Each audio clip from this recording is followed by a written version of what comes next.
you watch fights this weekend? I did watch the fights. Did you legally stream them in your No, I bought them on, I'll tell you what pissed me off. I bought them on pay-per-view, but I didn't record. Oh, and then I went back to watch it. At home? It was gone. At home? It was gone. And then I had to buy it again. You probably fucked up. Yeah. So I spent $128. Did you notice they increased pay-per-views by $4.99? You want to notice that? Because it used to be $59.99. By the way, so I thought Luke fought. He looked sensational. Broke Yoel Romero's. I want to get your take on this, but here's my take. I thought Luke looked really. He didn't great. break Yoel Romero's leg. He didn't break his leg. It's swelling. Okay. It wasn't broke. Really good kicks, low kicks, and stuff like that. I got to tell you, what I was really impressed was Yoel Romero's defense, his ability to not get hit, but stand. It seemed like he was standing in the pocket. Yeah. He got kicked. And then his explosion and his insane, just those looping shots. And then through, I think it was a really straight left. right. It was a left? The left that caught Luke behind the ear. Yeah. Me and Rogan were texting. I went, the only thing that bothers me about this fight, and I actually picked Luke to win, especially if he came with his mind right. The only thing that bothered me was Luke has this weird block with left hand. Like Bisping caught him there. Obviously, Belfort did with his kick. Like there's certain things where he has this block where he's susceptible to the left hand. Huh.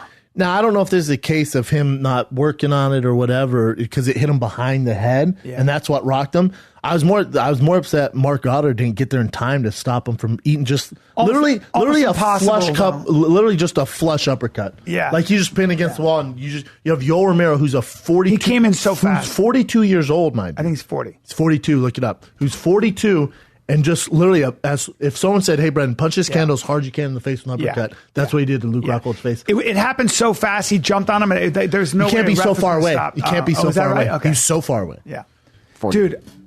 He's 40. 40? Yeah. But he's such a freak, and we've been talking about him from day one. I felt bad for Luke, man. I did too. I felt really bad. I reached out to a few of his coaches and just like, God dang, man. It's just such a bummer. That because he came in ready. He worked really hard in his camp, from what I hear. It bothers me he's not AK anymore. I know you have to get out for certain reasons. Don't you think he looked really good, or do you not? Like, don't you think his striking and everything looked really good? Like his low, I've never seen him throw low kicks like that. I thought his low kicks were good and they were doing damage. And it was, he's obviously it's the smart one that wins a race of like this in 5 rounds. And he was being calculated and controlled. To me, Luke's lost his swagger. Really? Yeah, he lost it when I think he lost it that night. He got knocked out by Bisping, and then when he fought Branch, I didn't think he looked the same. He had a little bit of ring rust. He ate some punches from Branch. I thought, that's not the Luke we know. He wore him out and broke Branch, which isn't an easy task. And then we fought Yoel. I don't know. All the skills, everything's there. He just looks like he's lost a little bit of his swagger. See, I thought he looked crisp as hell to me. I didn't name what significant shot did he land. Well, that's the thing. So leg kicks, that's fine. Yeah, but I thought his punching, everything, he was in and out, moving. He didn't touch him. He didn't really touch him. His jab started to land a little bit, but when you're the longer guy, that's going to happen. That's what I'm saying is that Luke to me looked so on point, and then I just was watching Yoel do that cross guard. His defense was phenomenal. He sat on the outside, was it Yoel's defense or was it? I think it was a combination of both. I thought Luke really didn't pull the trigger, but again, if I'm Luke and you heard his corner say that, Crazy Bob Cook tell him, "Hey, we got a lot of time left. You take it easy. You take it easy." And that's what you want to do in a 5-round fight, especially against a guy like Yoel. Yeah. He just never, it was just, and maybe he was waiting for it, but there were times when Yoel would explode. What Yoel does, Yoel goes, it's like a video game. If it's a stamina thing, it goes boom, and then has to, and it doesn't reset that fast, but he goes boom. Yeah. Boom. Yeah. And then, so Yoel would explode in that first round, early in the second round, and then he would, Luke would just let him sit there and recover.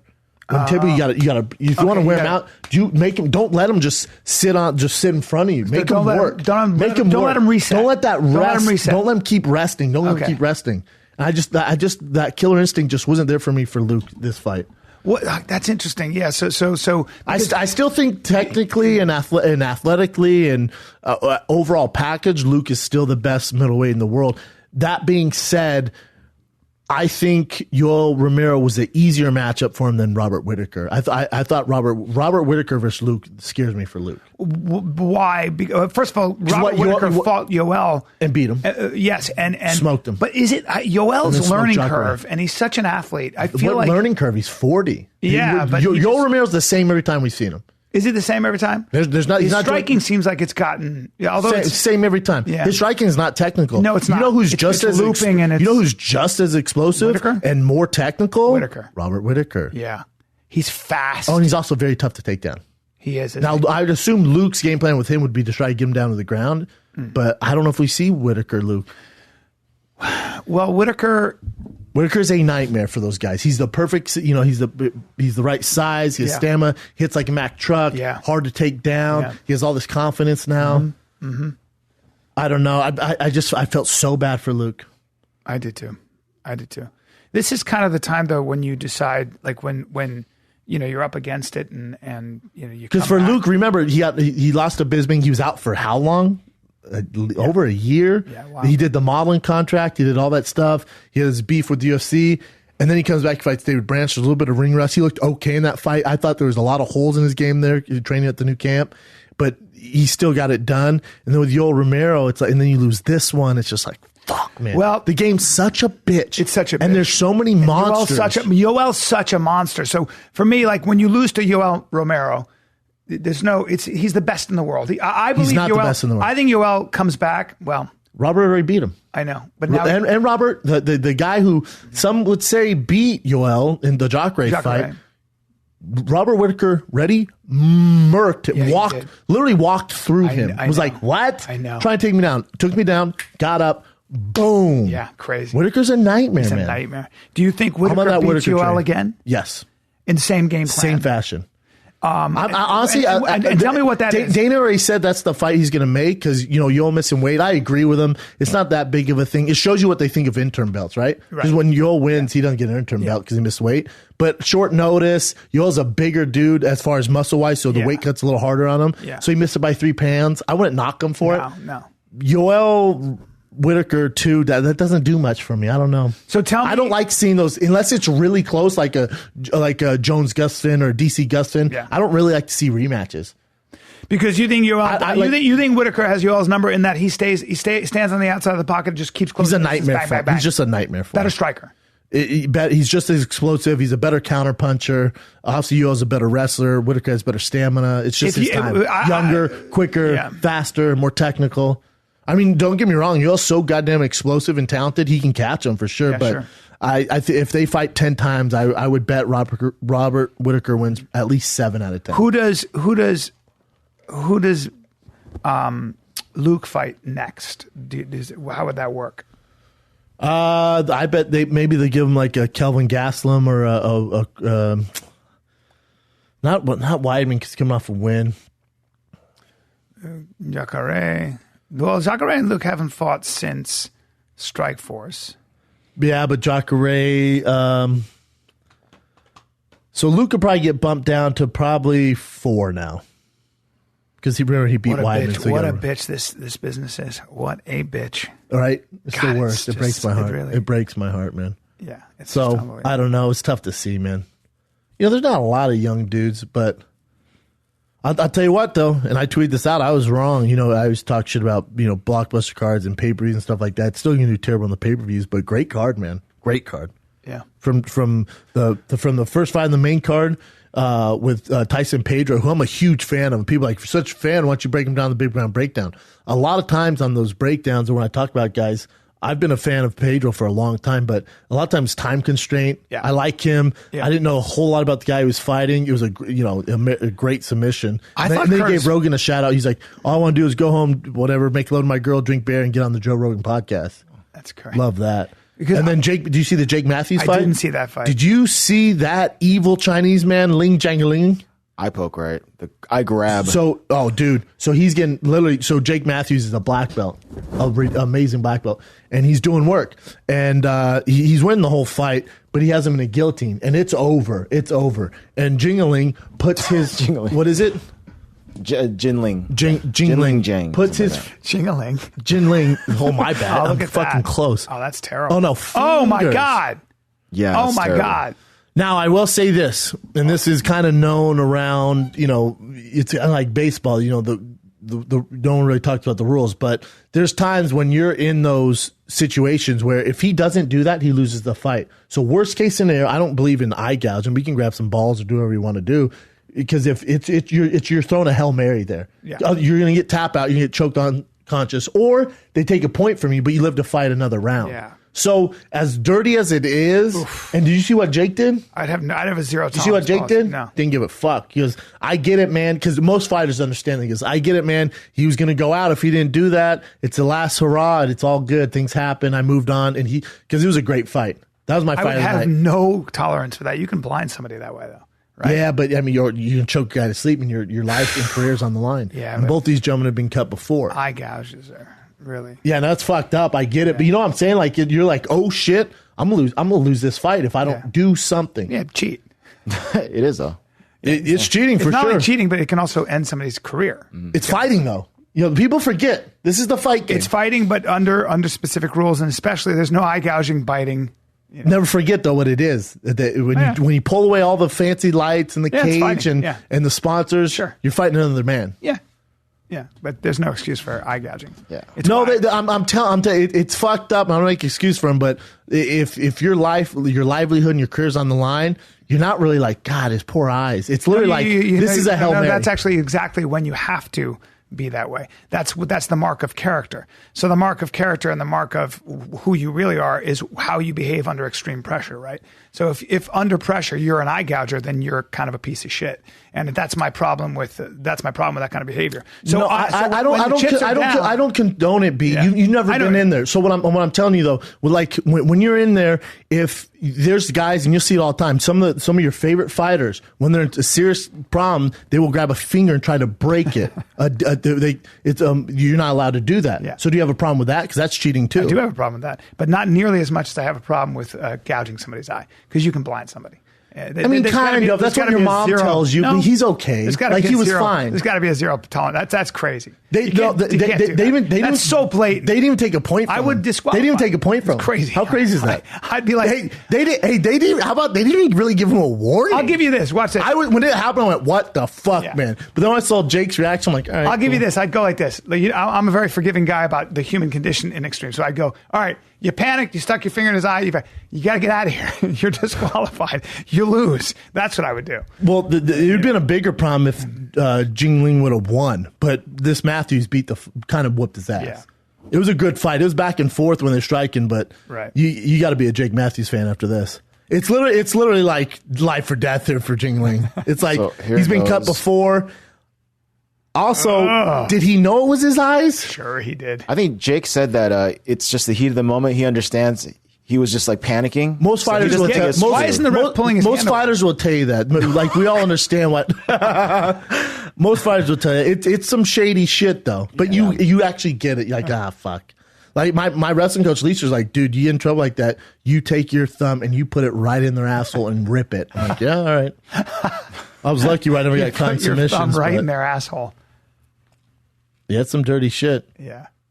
Let me see the rest of the card, Chin. Man, that's a deep choke, though.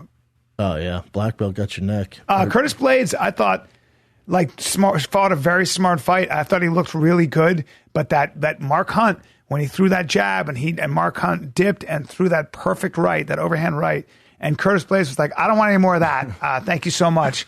I thought he was done. Curtis Blades had a great quote too. He goes, "Listen, man, I don't like fighting. I don't like getting punched in the face. It fucking hurts. I'm only doing this for money. So however I can win, I don't care if you guys don't like it. I'm going to take everyone down I can. That's what I'm not here to get punched in the face. Yeah. That's not Did fun." a great job. He goes, "I'm not one of those guys that go, oh, I do this for free in the backyard." He goes, "That's not me."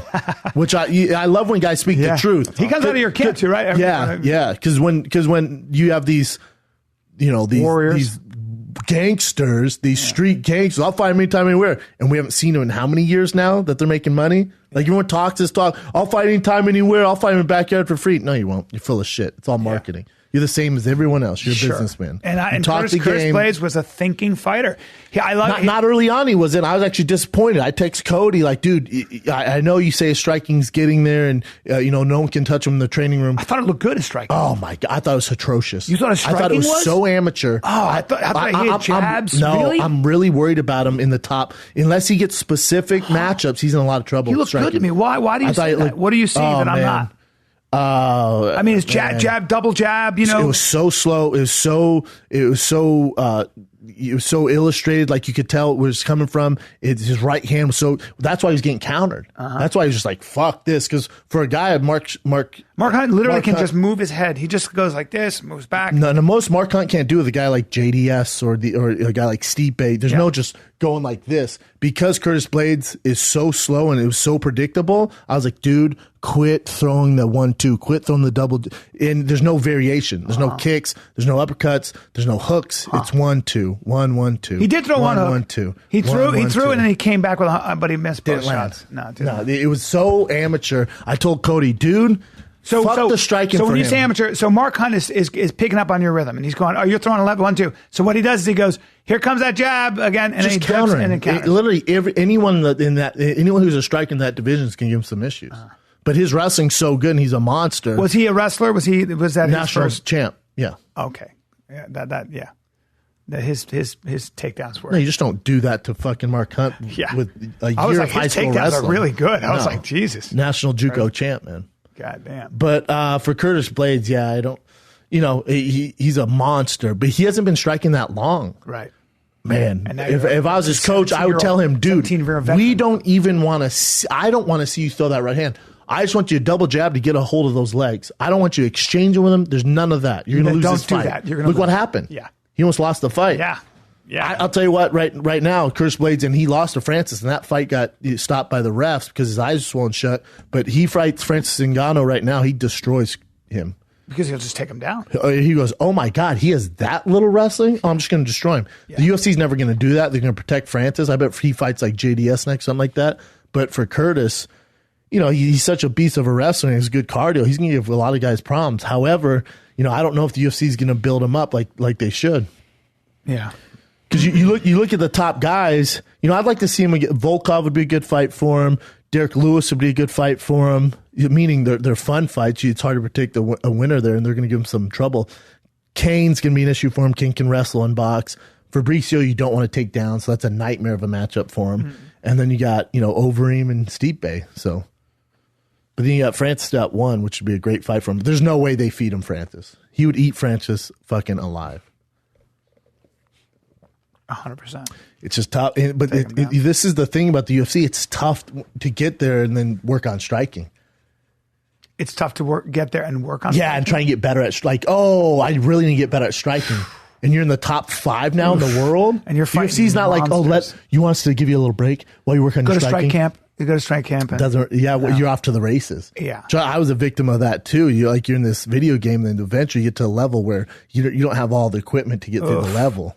Yeah, and those guys. So for Curtis, it doesn't really.